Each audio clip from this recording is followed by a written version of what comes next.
ভাবে প্রতিবাদ ধ্বনিতে মুখরিত হচ্ছে। আমরা নিশ্চিত সারা ভারতবর্ষে রাজ্যে রাজ্যে এরকম ভাবে হাজার হাজার মানুষ তারা বেরিয়ে আসছেন।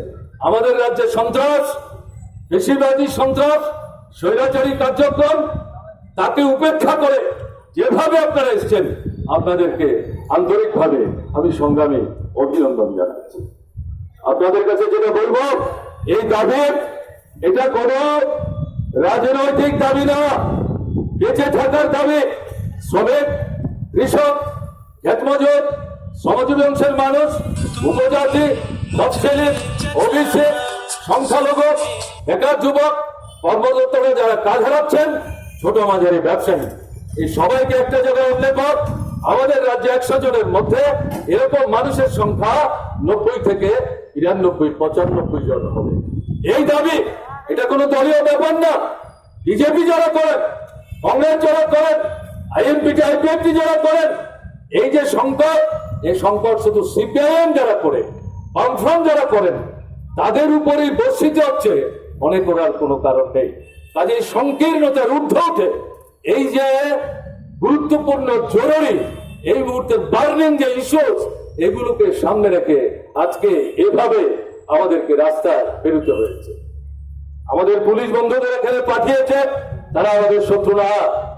আমি জানি 10 জন পুলিশের মধ্যে 8 জন পুলিশ তাদের বাবা, মা, ভাই, বোন হয় কৃষক, নয় শ্রমিক, নয় ক্ষেতমজুর, নয় বেকার যুবক। তারা সরকারের নির্দেশ পালন করতে এসছে, তাদের সঙ্গে খারাপ ব্যবহার করবেন না। তারা বলতে পারছে না, তাদের বুক ফাটছে, কিন্তু মুখ খুলতে পারছে না। ঘরে গেলে তারাও দেখছে ঘরের এই সমস্যা। কাজে এই পরিস্থিতিতে তারা নিয়ম পালন করতে এসছে, কাজে তাদের সঙ্গে খারাপ ব্যবহার করতে কোনো মানে নাই, এর মধ্যে আলাদা কোনো বিপ্লবী আনা নাই। একটা সময় দেখবেন এরাও হয়তো বুদ্ধি ছেড়ে বন্দুক ঘুরিয়ে আমাদের দেশের স্বাধীনতা সংগ্রামের যে অভিজ্ঞতা, এরকম জায়গায় তারাও যে আসবেন না, এ কথা কিন্তু এই মুহূর্তে হলফ করে বলা যাবে না। পরিস্থিতির মধ্যে পরিবর্তনের হাওয়া বইতে শুরু করেছে সারা পৃথিবীতে। সমাজতান্ত্রিক দেশে একরকম, পুঁজিবাদী রাষ্ট্রগুলোতে একরকম। শ্রমিকরা, কৃষকরা, যুবকরা, শিক্ষা বিদ যারা, অর্থনীতিবিদ যারা, সমাজ বিজ্ঞানী যারা, তারা নিজেরাই বলতে শুরু করেছেন, পুঁজিবাদের এই আক্রমণ সহ্য করা যায় না। এই সংকট থেকে বেরোতে গিয়ে সাধারণ মানুষের উপর শোষকদের স্বার্থ রক্ষা করার জন্য সংকটের বোঝা তারা চাপিয়ে দিচ্ছে। এর পরিসমাপ্তি চাই, এটাকে ধ্বংস করো।